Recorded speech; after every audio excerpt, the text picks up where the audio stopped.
Hey everybody, welcome back to the Overwatch channel on YouTube, also at overwatchproject.com. Trying to get to the truth about reality without being a cynic, a pseudo-skeptic, or tied to some dogma or doctrine that doesn't fit the actual evidence and data out there. So I saw this documentary the other day. It's kind of new on YouTube, at least I've never seen it before. So I'll link to it in the description section below. It's like 51 minutes long, and it's about near-death experiences. And it is consistent with a lot of the information and data available. I mean, you can research thousands of these cases, and they have so many consistent things. Also, in this video, Dean Radin's in it.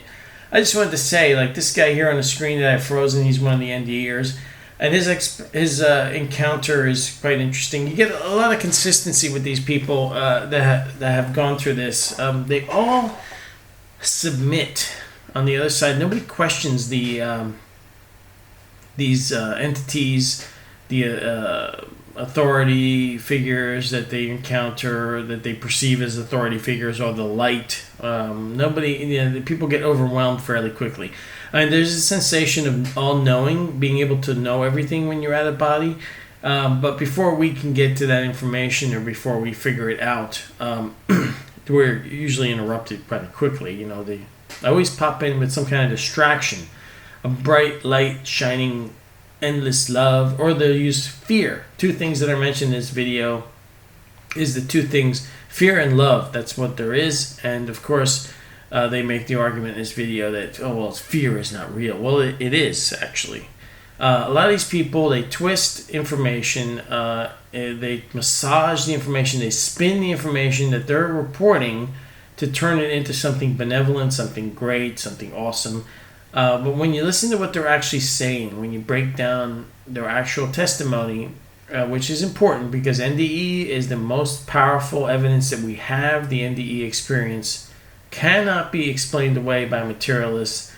They do their best. They're in complete denial. This is direct witness testimony. These people see things when they're out of body that are verified by doctors, nurses, family members that occur in places like outside of a hospital room, where they're dying, when their brains are shut down.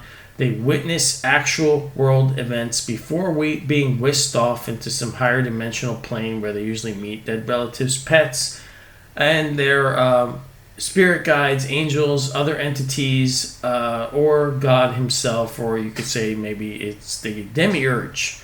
But whatever it is, this stuff has verifiable components, making it extremely credible, making it direct witness, direct evidence. Witness testimony is direct evidence, it is not anecdotal. Now, this guy here, he gets asked, he gets the spiel about, you're not done your work, you're going to have to go back. Again, of course, thousands of cases. Nobody's ever told what their work actually is. This guy does have a bit of an extended exchange with the being of light, that he gets actually asked, what is it that you think keeps you from being everything you're capable of? And he's trying to answer the question. Dude, I would love to get that question. Out of body? Can you imagine somebody like me that's been researching this stuff for years and years, and now has come to the conclusion that this is not necessarily any kind of benevolent experience, or some kind of it's more like a prison planet, a matrix, a soul trap. What keeps me from being everything I could be capable of being? My human body and my brain keep me from being capable of being everything I'm capable of being. I'm obviously a non-material, immortal being trapped in this material, reduced state of existence, surrounded by people that are equally affected by their brains like me, and it's a struggle to reason. It's a struggle to get rid of cognitive biases. It is a struggle to know the truth, which is usually right in front of your face. It's usually right there, but it's hard to see it. What is it that keeps me from being everything I'm capable of being? Is my condition, being human. This guy comes up with some kind of answer. I'm not disrespecting this guy or anything. I want you to know he has a genuine experience. He is, he's doing what he's caught off guard. He probably has never he obviously has never done all the research I've done and others on my channel here that watch my videos, but he comes up with this other classic exchange with the being of light, where he talks about his inability to connect to other people. So then he just sort of assumes that that's his work, his inability to connect to the souls of others. Again, why is he unable to connect to the souls of others? Why are we so isolated? Because of our physical, material bodies and brains. Now, all these people, all the people that are spiritual know that our bodies are created. We didn't make them. And they're quite defective. I mean, if you look at Lloyd Pye's work, the human body is, and it's just obvious. You don't need any special scientist or guru or archaeologist or anybody to tell you there's something wrong, right? I mean, every other life form on this planet has an awareness and is built to operate in the environment. They don't need any schools. They don't need grooming equipment. They don't need any kind of special technology. They don't need any of that shit. They're born and boom, they can operate in the environment. They need some guidance from their parents and then they're good to go. Humans, can you imagine, just take away everything. Everything. No toothbrushes, no nothing. You're just in the environment. Naked. No way to groom anything. And just think of the human condition.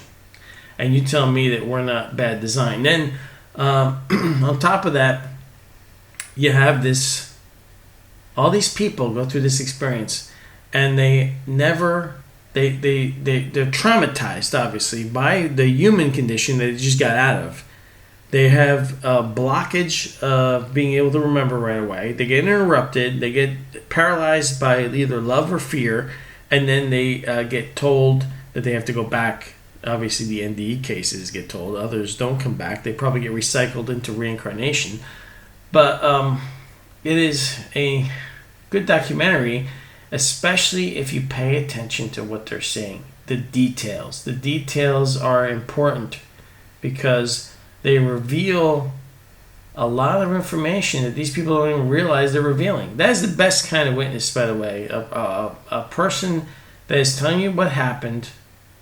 They're, from all, you can, if you take them as being honest, and you listen to what they're saying, and you take apart the details, a lot of times they will be telling you valuable information they don't even realize is valuable. And that is the most honest kind of information you get.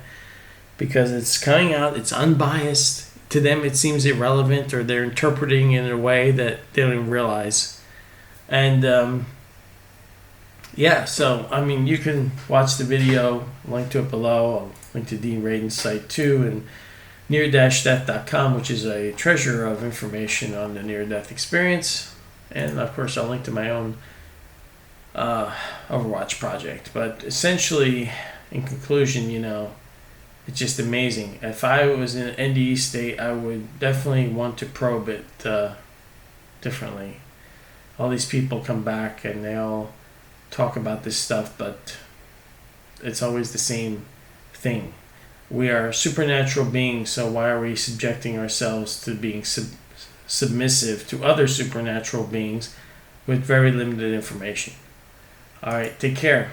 I'll talk to you guys later, and thanks for watching. See you. Bye.